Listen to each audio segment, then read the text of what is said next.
Assalamualaikum warahmatullahi wabarakatuh. Perkenalkan, nama saya Latif Maulana Hakim. Jadi pada video kali ini saya akan menjelaskan tugas proyek matematika distrik mengenai penerapan konsep matematika distrik pada sistem distribusi barang. Video ini dibuat untuk memenuhi tugas mata kuliah matematika distrik dan logika Prodi Teknik Informatika semester 2. Oke, lanjut langsung saja kita ke materinya.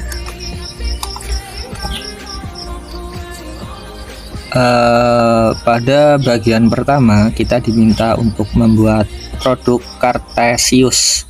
Produk kartesius adalah gabungan dua himpunan yang menghasilkan pasangan berurutan. Himpunan A memiliki 3 anggota, yaitu gudang 1, 2, dan 3. Sedangkan himpunan B memiliki tujuan A, B, dan C. Setiap anggota A dipasangkan dengan semua anggota B sehingga menghasilkan 9 pasangan.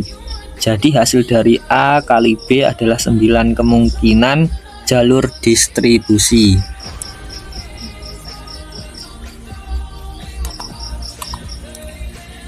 Lanjut ke soal yang nomor 2.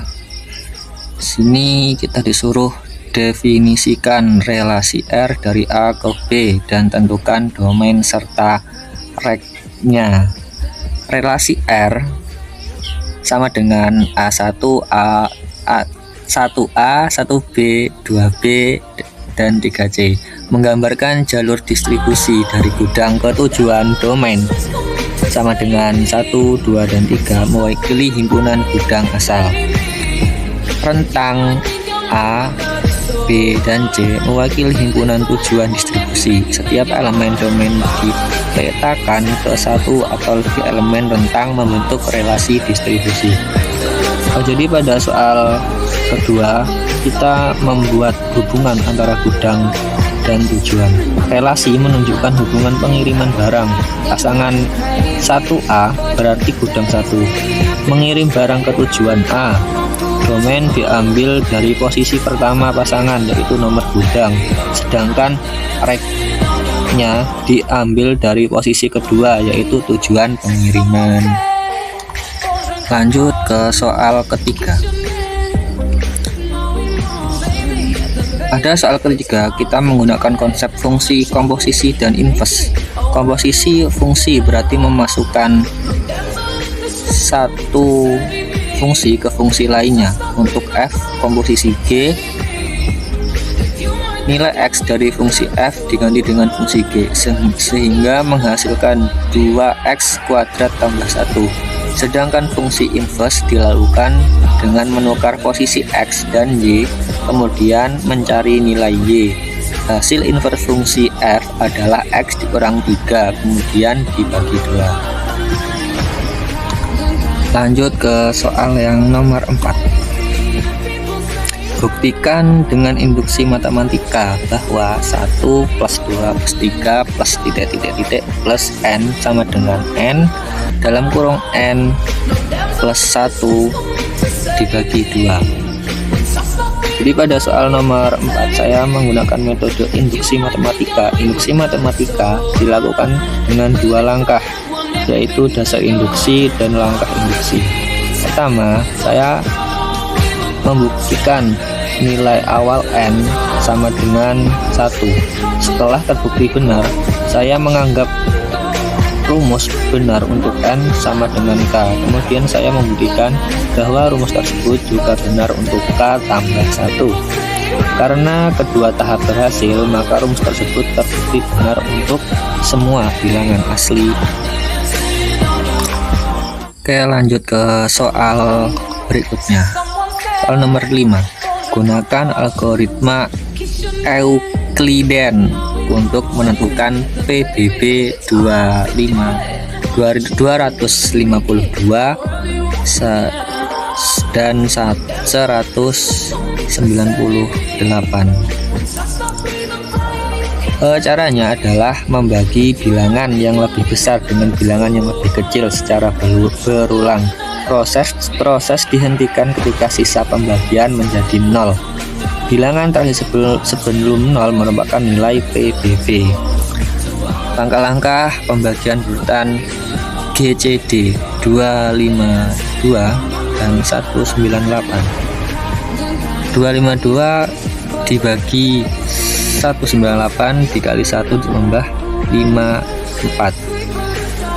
198 sama dengan 54 dikali 3 dibagi 36.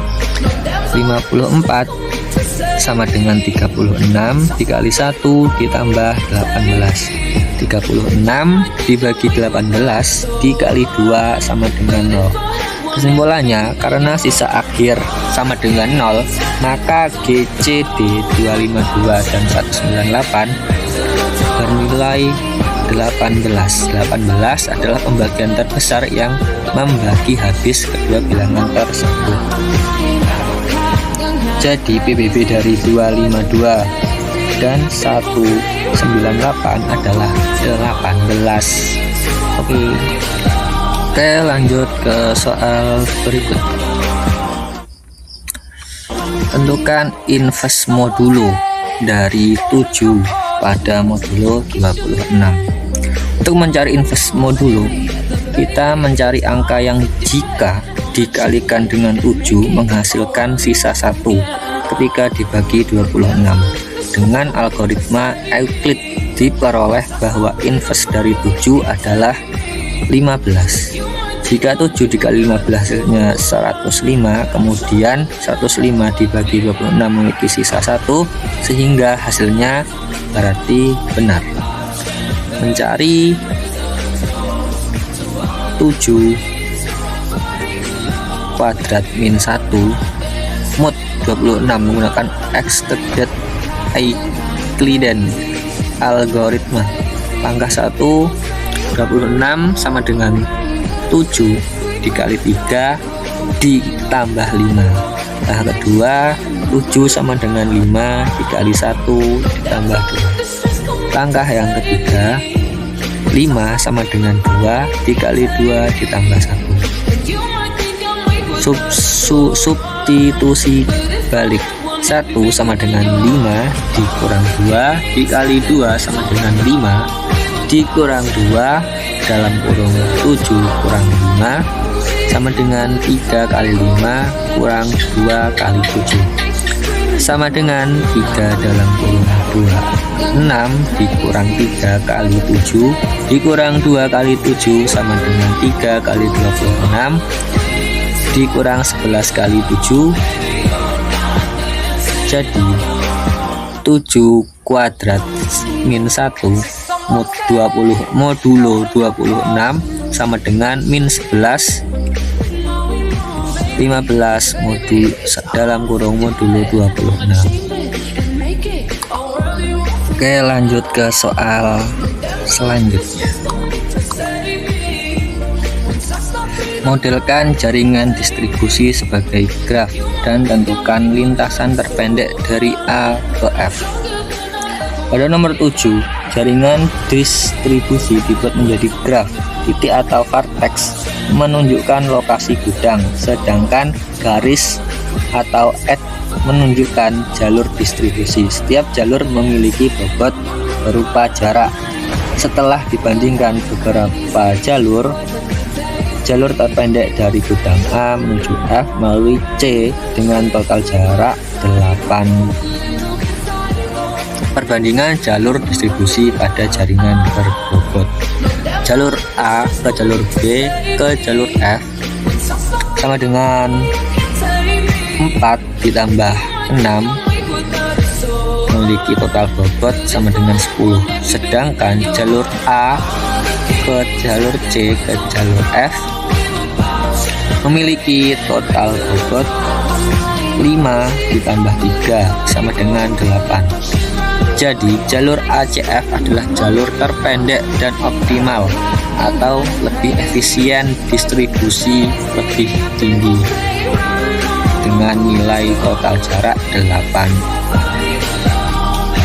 Oke, kita lanjut ke soal berikutnya. Soal nomor 8. Buatlah pohon keputusan untuk menentukan gudang tujuan berdasarkan kapasitas dan jarak. Pada soal nomor 8 dibuat pohon keputusan untuk menentukan gudang tujuan. Pohon keputusan menggunakan beberapa kondisi sebelum mengambil keputusan. Pertama, dilihat kapasitas barang, kemudian melihat jarak tujuan. Dari kombinasi kedua kondisi tersebut dapat ditentukan gudang yang paling sesuai. Kita bisa lihat contohnya, ini contohnya bisa dipahami. Oke. Struktur pohon keputusan distribusi gudang. Kondisi 1 sama dengan kapasitas barang, kapasitas besar ke cek jarak tujuan, kapasitas kecil ke cek jarak tujuan. Kondisi kedua, jarak tujuan besar tambah dekat sama ke gudang A, besar plus jauh ke gudang B, kecil ke dekat ke gudang C, kecil ke jauh ke gudang D. Contohnya ya teman-teman. Oke, lanjut kita ke soal yang terakhir. Analisis manfaat penggunaan graf dan pohon dalam optimasi distribusi barang. Pada nomor 8 dibuat pohon keputusan untuk menentukan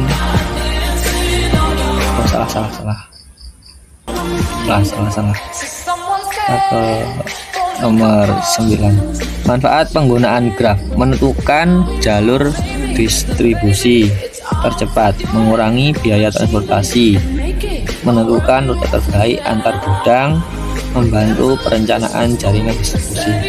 Manfaat penggunaan pohon keputusan: membantu pengambilan keputusan otomatis, menentukan gudang sesuai kondisi barang, dan mengurangi kesalahan memilih jalur, dan juga membuat proses distribusi lebih efisien. Jalur tercepat ditemukan dengan mudah, mengurangi biaya transportasi secara signifikan, menentukan rute terbaik secara efisien, dan memudahkan perencanaan jaringan distribusi. Manfaat pohon keputusan: keputusan otomatis berdasarkan data. Sistem dapat menentukan gudang terbaik sesuai kondisi kapasitas dan jarak secara otomatis tanpa intervensi manual, mengurangi kesalahan manusia dalam proses distribusi, dan meningkatkan efisiensi keseluruhan sistem distribusi barang di gudang secara signifikan. Kesimpulan: konsep matematika distrik, relasi fungsi, induksi matematika, teori bilangan, graf, dan pohon keputusan terbukti dapat diterapkan secara nyata dalam sistem distribusi gudang. Penerapan ini membantu optimasi rute pengiriman, efisiensi pengambilan keputusan, serta mengurangi biaya dan kesalahan dalam proses distribusi barang. Oke, jadi tadi adalah penjelasan dari saya mengenai proyek matematika distrik tentang penerapan konsep matematika distrik dalam sistem distribusi barang. Semoga penjelasan yang saya sampaikan dapat membantu memahami bagaimana distrik matematika dapat digunakan untuk menyelesaikan suatu masalah. Mungkin sekian dari presentasi saya. Terima kasih sudah menonton sampai akhir. Mohon maaf apabila masih terdapat kekurangan dalam akurasi maupun penjelasan saya. Saya pamit undur diri. Wassalamualaikum warahmatullahi wabarakatuh.